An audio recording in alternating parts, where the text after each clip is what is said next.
Assalamualaikum warahmatullahi wabarakatuh. Perkenalkan, kami dari kelompok 4 kelas B angkatan 2023. Di sini kami akan membahas hukum menggelonggongkan daging sapi dalam Islam.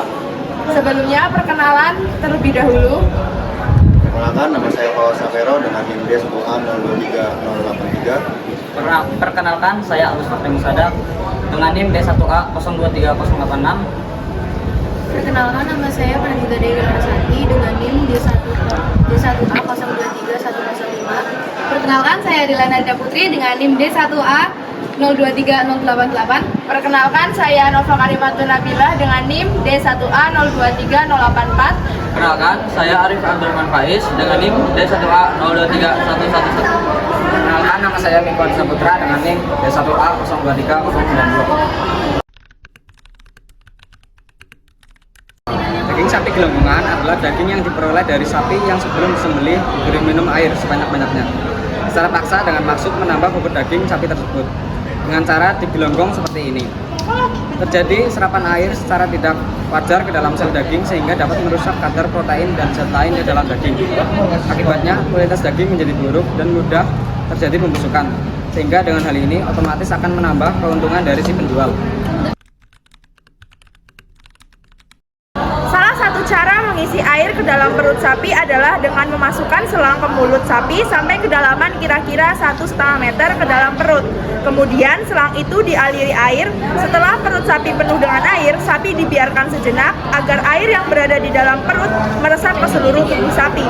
Ketika sapi digelonggong dengan tekanan air menyebabkan lambung penuh air yang bertekanan sehingga melemahkan kerja jantung. Hal ini akan mengakibatkan lemahnya tekanan peredaran darah dalam tubuh sapi. Ketika penyembelihan, karena tekanan darah lemah yang mengakibatkan darah dari tubuh sapi tidak dapat keluar dengan tuntas, sehingga pada daging sapi tersebut masih mengandung banyak hemoglobin darah.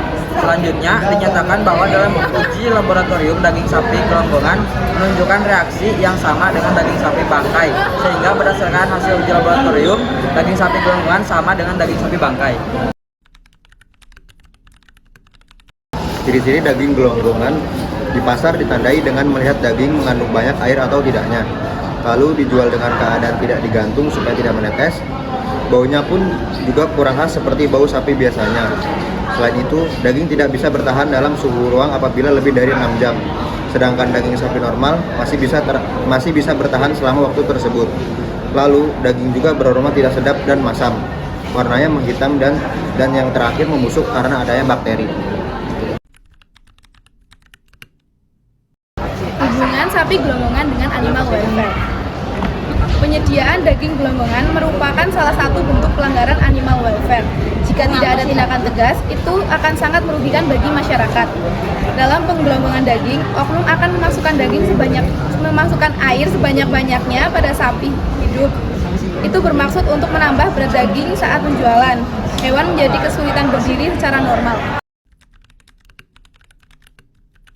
Majelis Ulama Indonesia atau MUI menggolongkan daging gelonggongan ini dalam jenis daging kategori haram karena sangat merugikan konsumen dan dalam proses penyembelihannya harus menyiksa sapi. Nah, dari sanalah tidak sesuai dengan animal welfare.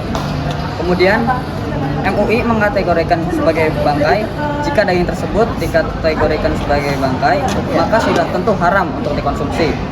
Sebagaimana yang telah dijelaskan dalam potongan Al-Quran dalam surat Al-Maidah ayat 3, diharamkan bagi kamu memakan bangkai, darah, daging babi, daging hewan yang disembelih atas nama selain Allah Subhanahu wa taala, daging yang tercekik, daging yang terpukul, dan yang jatuh, yang ditanduk, dan yang diterkam binatang buas.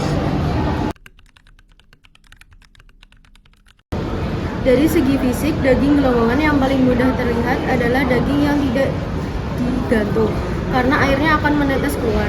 Daging sapi normal akan terlihat basah, namun ketika dipegang cenderung kering dan kenyal. Berbeda dengan daging gelonggongan yang lembek.